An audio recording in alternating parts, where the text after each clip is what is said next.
família Thompson está desaparecida há quase 30 anos, e a razão por trás desse desaparecimento continua sendo um mistério completo.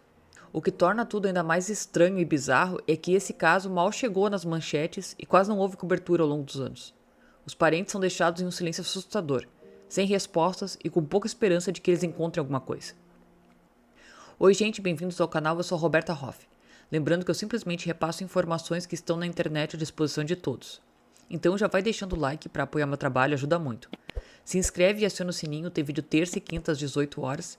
E considerem se tornarem membros se quiserem e puderem. Aqui embaixo, no Saiba Mais, tem link da Amazon e da Magalu. Se vocês forem comprar algo nessas lojas utilizando esses links, vocês não pagam nada mais por isso e eu recebo um pouquinho e isso também ajuda o canal de alguma forma, beleza? E bora pro caso de hoje. O caso da família Thompson.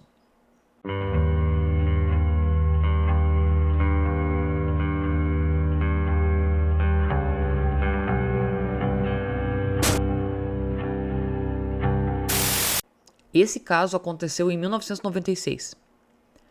A família Thompson era composta por Everett Thompson, que tinha 40 anos na época do caso, a esposa dele, a Lydia, que tinha 43 anos, o Everett Jr., de 11 anos, e o Andrew, de 8, que moravam em uma casa que a Lydia tinha herdado dos pais no quarteirão 8100 da Salt Road Avenue, no bairro Chatham, em Chicago.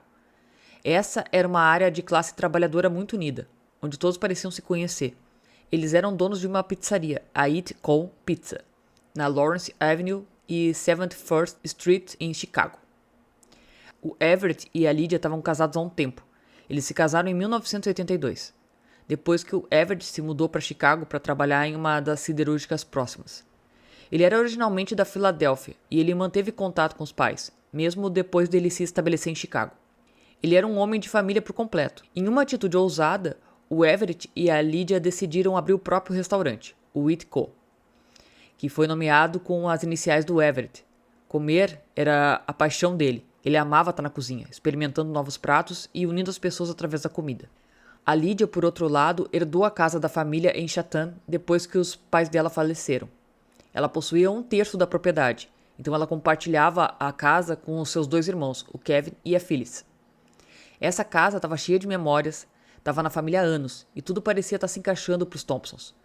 Eles eram uma família trabalhadora, perseguindo os sonhos juntos. Mas então, em fevereiro de 96, apenas alguns meses antes da família Thompson desaparecer, o irmão da Lydia, o Kevin, foi libertado da prisão. Ele cumpriu pena por uma série de crimes, incluindo agressão sexual e sequestro. Após a libertação, ele decidiu se mudar com a Lydia e a família na casa que os pais deixaram para eles. Lembre-se que a casa era compartilhada. Era 1/3 da Lydia, 1/3 da irmã e 1/3 do Kevin. Então, as coisas rapidamente ficaram tensas. O Kevin sentiu como se a casa fosse dele por direito e ficou chateado por ter que dividir ela com a Lydia e com a família. Enquanto o lado do Everett da família via o Kevin como um hóspede aproveitador, que estava se demorando demais do que o devido no lugar. A tensão estava grande e logo eles começaram a discutir o tempo todo. As discussões eram tão intensas que as coisas começaram a sair do controle. Ficou tão ruim que o Kevin supostamente perseguiu a Lydia pela casa com um machado. E não era apenas ameaças vazias. Na verdade, no dia 3 de julho de 96, a Lydia estava desesperada o suficiente para chamar a polícia. Ela disse para eles que o irmão estava atrás dela com um machado ameaçando a vida dela. Era uma situação assustadora e imagina como deve ter sido aterrorizante para Lydia. Mas quando a polícia chegou, eles descobriram que a situação havia se acalmado. Segundo a polícia, não foi tão caótico quanto a Lydia fez parecer na ligação. Apesar da gravidade da ameaça, nenhuma prisão foi feita. A polícia fez uma varredura rápida na casa, mas tudo parecia em ordem. Nada estava quebrado, nenhum sinal visível de dano e nenhum perigo imediato parecia presente. Então eles foram embora pensando que era apenas uma disputa familiar que ia acabar logo. Agora, se eles estivessem pensando logicamente, isso teria sido uma grande bandeira vermelha. Mesmo sem considerar o passado do Kevin, que incluía crimes graves que levaram ele à prisão. Isso deveria ser um grande sinal de alerta, mas como o Kevin era o irmão da Lydia, ela provavelmente não queria acreditar que ele poderia realmente ser uma ameaça. Ela provavelmente pensou que, por ser da família, ele não ia machucar ela de verdade. Mas ela mal sabia que a mente do Kevin era muito mais distorcida do que ela percebia. Apenas 2 dias depois, no dia 5 de julho de 96, as coisas tomaram outro rumo para o pior. O Everett estava no trabalho, administrando o restaurante. Ele estava conversando no telefone com o pai dele, o Herman Thompson, que estava perguntando quando a família ia tirar férias para visitar eles. O Herman morava na Filadélfia e estava ansioso para ver os netos e queria saber quando o Everett traria a família para ele ver. O Everett prometeu para o pai que eles visitariam ele assim que pudessem tirar uma folga do trabalho. Era uma conversa normal, uma conversa familiar habitual. Mas então, bem no meio daquela ligação, o Everett recebeu uma ligação, só que dessa vez era da Lídia. Quando ele atendeu o telefone, ele percebeu imediatamente que algo estava errado. A Lídia estava frenética, com a voz trêmula, enquanto explicava o que estava acontecendo na casa. Segundo ela, o Kevin estava lá novamente. Ele estava perseguindo ela com um machado como antes. O que era ainda mais assustador é que ela não estava sozinha em casa, ela estava com os 2 meninos. Segundo Herman, assim que ele ouviu o que estava acontecendo, o Everett imediatamente voltou o telefone e disse que precisava ir para casa. Ele disse para o pai que o irmão da Lídia estava perseguindo ela pela casa com um machado. Ela tinha se trancado no quarto e tinha chamado ele para voltar para casa. O Everett desligou o telefone com o pai e disse ao gerente do restaurante que ele tinha que sair para ir para casa. Os funcionários do restaurante viram o Everett correndo para fora às 15 horas, pulando na van da família, e essa foi a última vez que alguém viu ou ouviu falar dele. Mas foi aqui que as coisas ficaram realmente estranhas. Cerca de 2 horas depois que o Everett saiu, o Kevin apareceu no restaurante dirigindo a van da família. Ele entrou e contou ao gerente que o Everett estava preso após um acidente de carro. O gerente percebeu algo estranho. Ele teria manchas vermelhas nos tênis novos Nike brancos dele, de ginástica. Desde então, ele teria contado a diferentes pessoas vários relatos diferentes sobre o paradeiro da família Thompson. Era um detalhe que ia assombrar o caso mais tarde. Nos próximos dias, o Herman tentou repetidamente entrar em contato com o filho. Ele ligou para a casa da família, ligou para o restaurante, mas ninguém ouviu falar do Everett, da Lídia ou das crianças. Era como se eles tivessem desaparecido no ar. O Herman ficou cada vez mais preocupado e frustrado, mas ninguém podia dizer onde o filho ou o resto da família estava.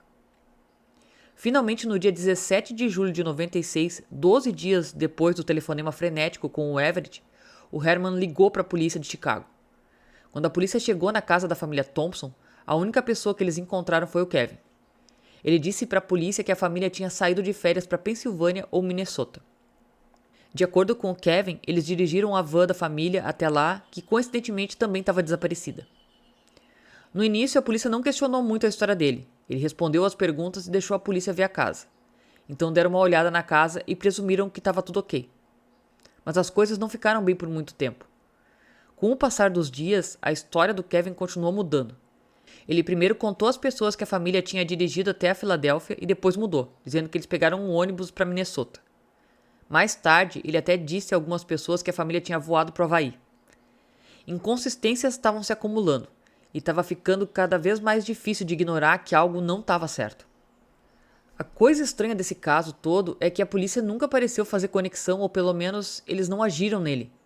Como se pode lembrar, apenas alguns dias antes de tudo isso acontecer, a Lídia ligou para os policiais em pânico, alegando que o Kevin perseguia ela pela casa com um machado. Apenas alguns dias depois, a família estava desaparecida e a história do Kevin continuava mudando.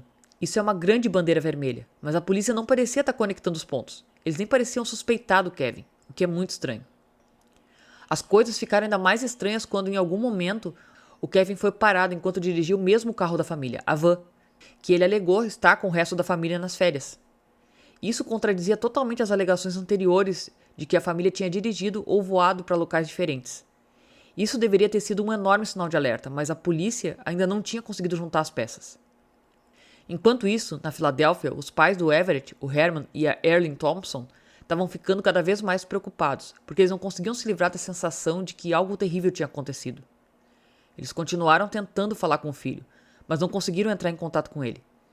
Então, no final de julho de 96, eles tomaram a decisão de dirigir até Chicago e procurar o filho e a família dele, eles mesmos. A primeira parada foi o restaurante onde o Everett trabalhava, o Whitco.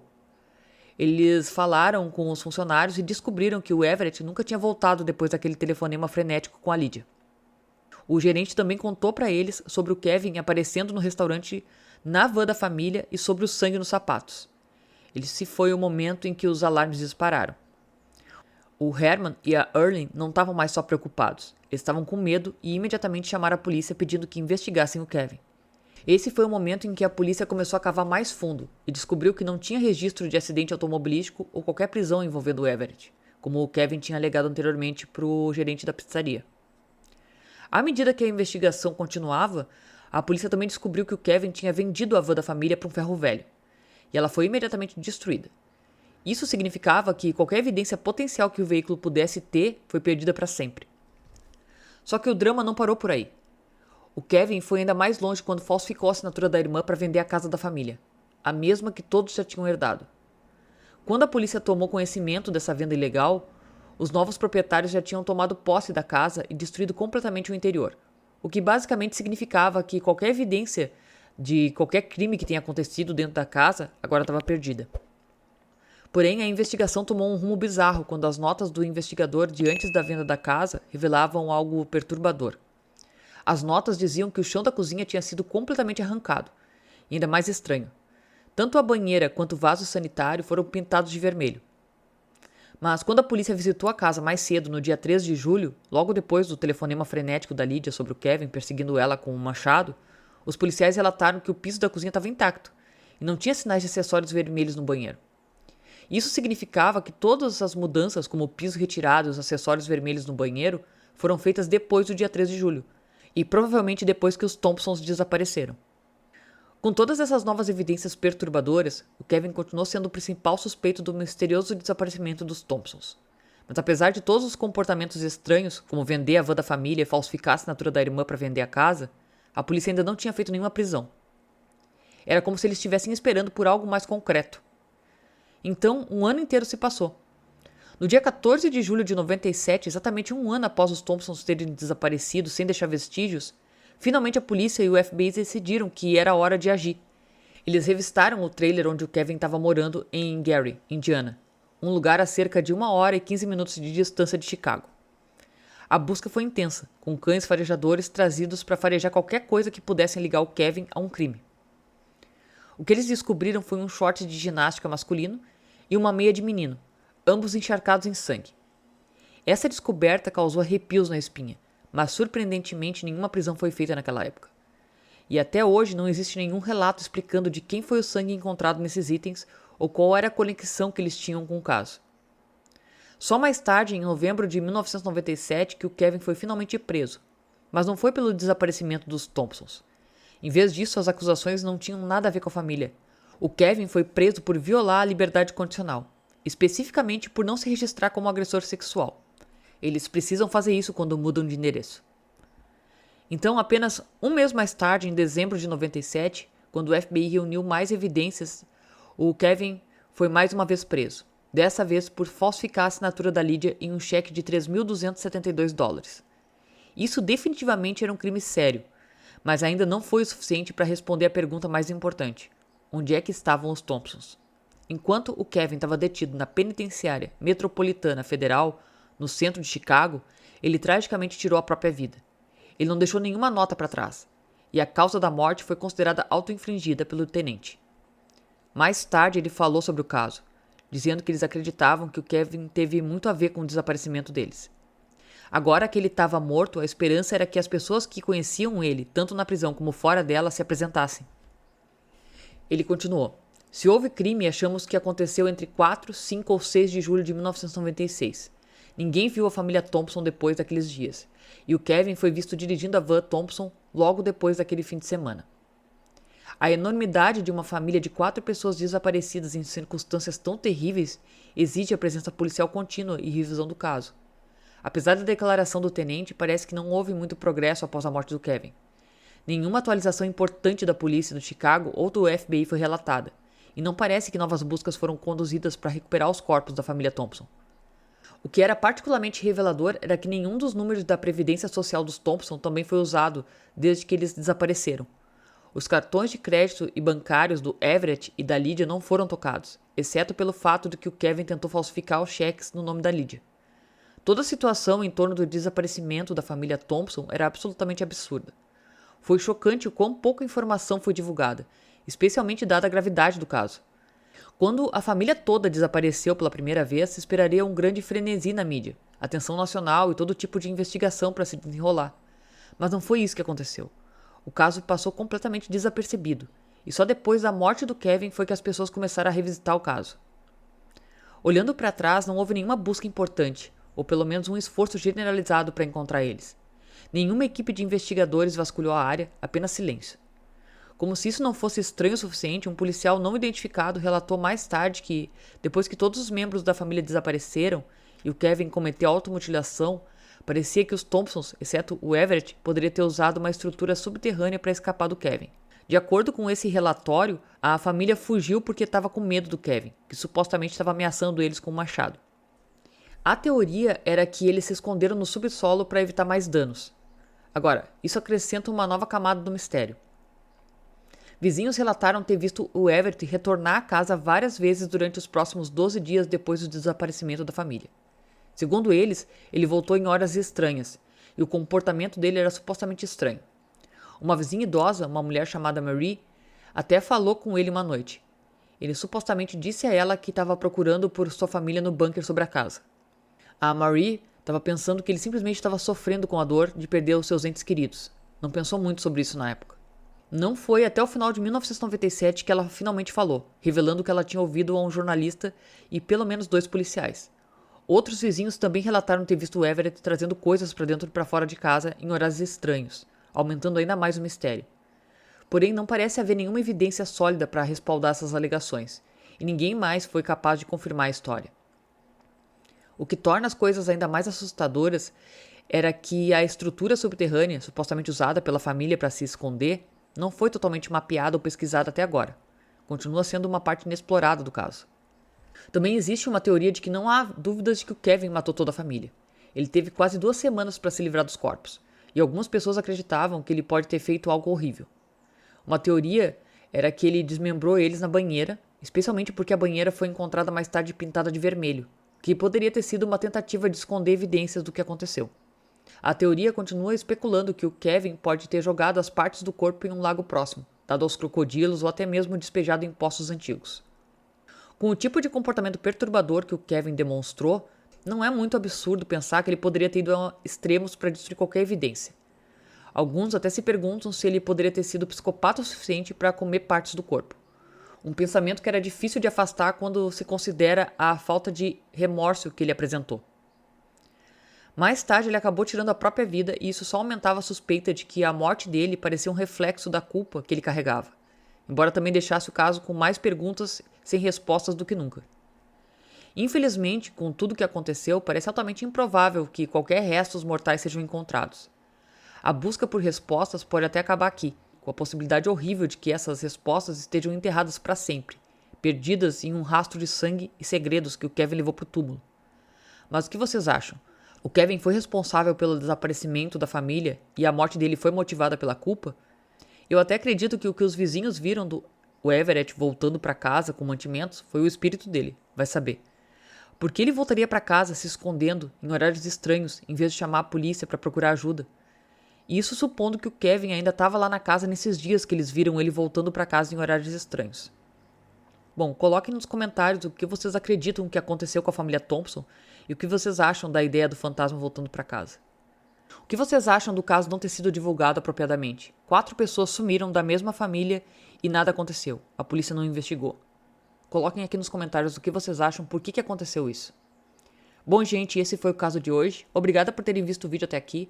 Caso não seja inscrito, se inscreve, aciona o sininho para receber as notificações de novos vídeos. Deixa um like no vídeo, não custa nada e ajuda muito. Compartilha se conhece alguém que gosta desse tipo de conteúdo. E lembre-se, se cuidem, fiquem bem e beijos.